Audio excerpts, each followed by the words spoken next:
What should move forward in time with me, and what should be let go as if it's dead wood?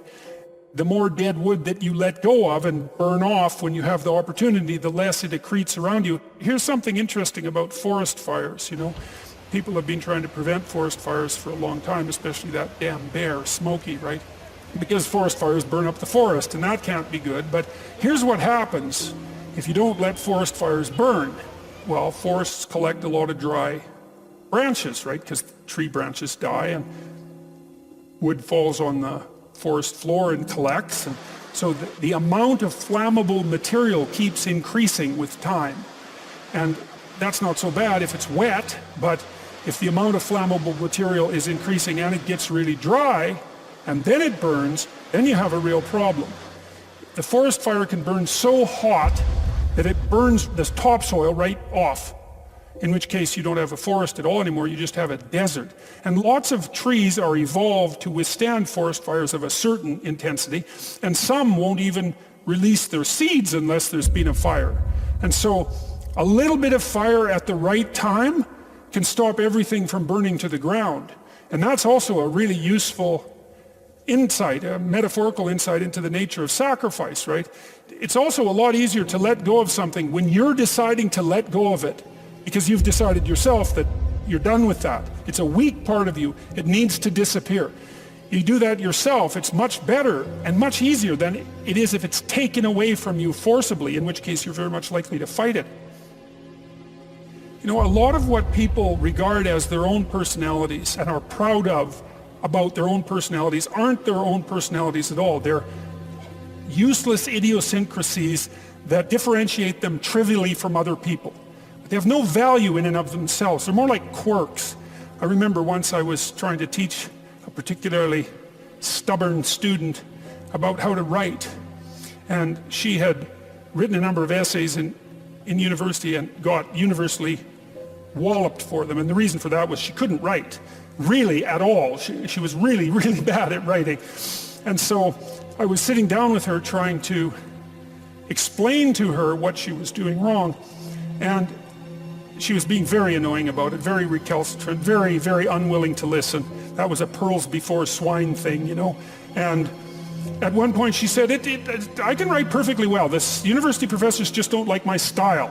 And I thought, what the hell's with you? You can't even write and you think you have a style. Instead of humbling herself, she was proud of her insufficiency.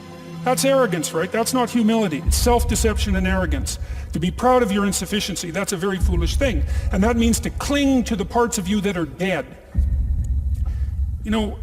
As you elevate your aim, you create a judge at the same time, right? Because the new ideal, which is an ideal you, even if it's just an ideal position that you might occupy, even if it's still conceptualized in that concrete way, that becomes a judge because it's above you, right? And then you're terrified of it maybe. That's why you might be afraid when you go start a new job, right? This thing is above you and you're terrified of it and it judges you. And that's useful because the judge that you're creating by formulating the ideal tells you what's useless about yourself, and then you can dispense with it. And you want to keep doing that, and then every time you make a judge that's more elevated, then there's more useless you that has to be dispensed with. And then if you create an ultimate judge, which is what the archetypal imagination of humankind has done, say, with the figure of Christ, because if Christ is nothing else, he is at least the archetypal perfect man and therefore the judge. You have a judge that says, get rid of everything about yourself that isn't perfect. And of course, that's also what God tells Abraham, right? He says to be perfect, to pick an ideal that's high enough, and you can do this. The thing that's interesting about this, I think, is you can do it more or less on your own terms. You have to have some collaboration from other people, but you don't have to pick an external ideal. You can pick an ideal that fulfills the role of ideal for you. You can say, okay, well, if things could be set up for me the way I need them to be, and if I could be who I needed to be, what would that look like? And you can figure that out for yourself, and then instantly you have a judge. And I also think that's part of the reason people don't do it, right? Why don't people look up and move ahead? And the answer is, well, You start formulating an ideal, you formulate a judge. It's pretty easy to feel intimidated in the face of your own ideal. That's what happens to Cain versus Abel, for example. Then it's really easy to destroy the ideal instead of to try to pursue it, because then you get rid of the judge. Lower the damn judge if it's too much. Like if your current ambition is crushing you, then maybe you're playing the tyrant to yourself, and you should tap down your ambitions, not get rid of them by any stretch of the imagination, but at least put them more reasonably within your grasp. You don't have to leap from point 1 to point 50 in one leap, right? You can do it incrementally. But I really like this idea. I think it's a profound idea that the process of recapitulating yourself continually is also the process of, it's a phoenix-like process, right? You're shedding all those elements of you that are no longer worthy of the pursuits that you're valuing.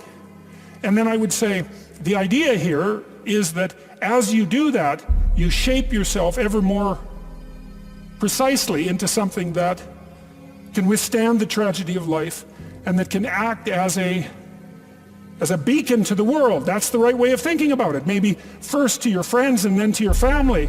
It's like it's a hell of a fine ambition, and there's no reason that it can't happen. Every one of you knows people who are really bloody useful in a crisis, and people that you admire, right? You can think of all those people that you admire as partial incarnations of the archetypal Messiah. That's exactly right. And the more that manifests itself in any given person, then the more generally useful and admirable that person is in a multitude of situations. And we don't know the limit to that. But people can be unbelievably good for things, It's really something to behold.